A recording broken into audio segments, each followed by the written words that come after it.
Hello বন্ধুরা, সবাই কেমন আছো? আজকে বানাবো চিকেনের পাতলা ঝোল, বাংলা ভাষায় একদম টেলটেলে ঝোল, যা খেতে হবে একদম সুস্বাদু। প্রথমে কড়াইতে তেলটা গরম করে নেব, তারপর তেজপাতা দিয়ে দেব।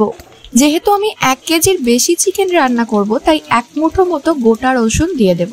রসুনগুলো একটু লাল হয়ে এলে পেঁয়াজ কুচিগুলো দিয়ে দেব।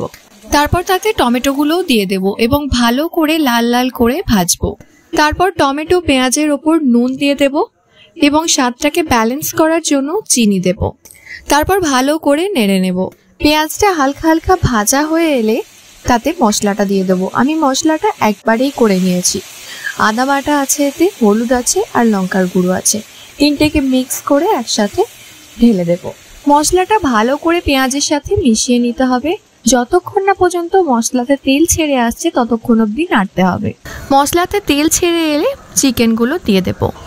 চিকেনগুলো ভালো করে মশলার সাথে মিশিয়ে নেব এবং প্রথম নাড়তেই থাকবো।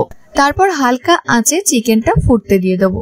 সেই ফাঁকেই আলুটাকে ভেজে নেব এবং কুকারে একটু সিটি দিয়ে নেব, যাতে তাড়াতাড়ি আলুগুলো সেদ্ধ হয়ে যায়।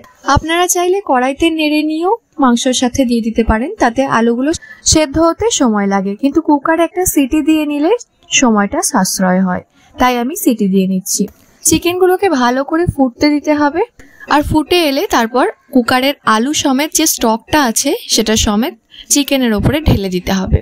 আলু ও চিকেনগুলোকে মিশিয়ে নিতে হবে এবং ভালো করে ফুটতে দিতে হবে যতক্ষণ না চিকেনগুলো সেদ্ধ হয়ে আসে এবং আলুর ভেতরে মশলাগুলো ঢুকে যায়।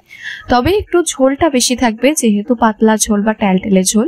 ফুটে এলে নামিয়ে দিলেই রেডি চিকেনের পাতলা পাতলা ঝোল। গরম ভাতে যার অপূর্ব স্বাদ।